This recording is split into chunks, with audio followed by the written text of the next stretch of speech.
गांव के बाहर एक वीरान कोठी खड़ी थी, खंडहर जैसी। दीवारें झड़ चुकी थीं, खिड़कियों में अब सिर्फ सन्नाटा था। गांव वाले उसे भूतों वाला घर कहते थे। कहते थे उस घर में कोई है जो रात के अंधेरे में बोलता है, जो तुम्हारे कान में धीरे धीरे कुछ फुसफुसाता है। भूत, ये सब कहानी है, डरने की कोई बात नहीं। अली आगे बढ़ा।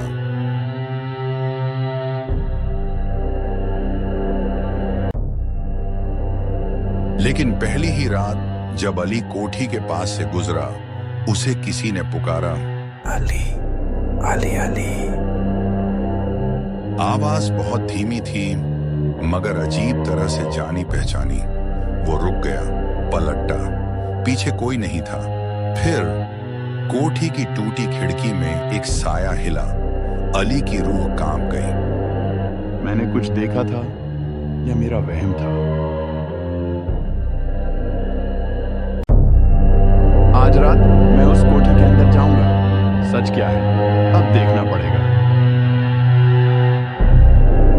रात के ठीक 12 बजे अली हाथ में टॉर्च और मोबाइल लेकर कोठी में घुसा। दरवाजा खुद ब खुद चरमराता हुआ खुला। भीतर घुप अंधेरा था। फर्श पर जाले थे, दीवारों पर पुरानी तस्वीरें, जैसे कोई उसे घूर रहा हो। ठिक ठिक, घड़ी की आवाज। लेकिन घर में तो कोई घड़ी नहीं थी। तभी एक पुराना झूला अपने आप हिलने लगा। कौन है वहां? अली, लौट जाओ।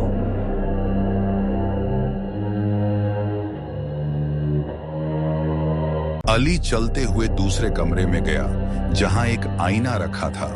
वो आगे बढ़ा तो उसके होश ही उड़ गए। पहले तो उसने खुद को आईने में देखा। अचानक उसे अपनी जगह किसी और की परछाई दिखाई दी। अली ने डरते हुए पूछा, कौन हो तुम और क्या चाहते हो?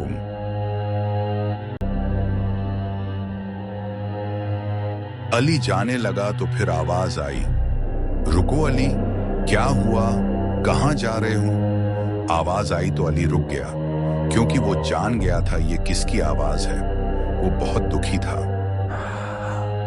क्या हुआ अली? क्या तुम मेरी आवाज नहीं पहचान सके? मुझे तो लगा तुम मुझे भूले नहीं होंगे और इसीलिए तुम लौट कर आए हो। याद करो, वो बचपन यहीं पे 2 बच्चे खेलने आए थे और फिर खेलते खेलते वो कुएं के पास गए। फिर एक बच्चा कुएं के अंदर गिर गया। हाँ, मैं वही हूँ, तुम्हारा जुड़वा भाई आरिफ, जिसे तुम डूबता हुआ छोड़ गए थे और तुमने किसी को बताया भी था। इसीलिए आज तक किसी को नहीं पता कि मेरी मौत कैसे हुई। मैं चाहता हूँ कि तुम सबको बताओ मेरी मौत कैसे हुई, तभी मेरी आत्मा को शांति मिलेगी। जाओ अली, सबको बताओ। और फिर दूसरे ही दिन अली अपने माँ बाप और कुछ गांव वालों को सारा सच बताता है। तभी एक हल्की सी आवाज आती है, आज मेरी आत्मा को शांति मिली, अब मैं मुक्त हो गया। और फिर अली और उसके माँ बाप आरिफ को याद करके रोने लगते हैं। और उन्हें इस बात का भी सुकून हो गया था कि अब उनका बेटा और अली का भाई अब मुक्त हो गया था।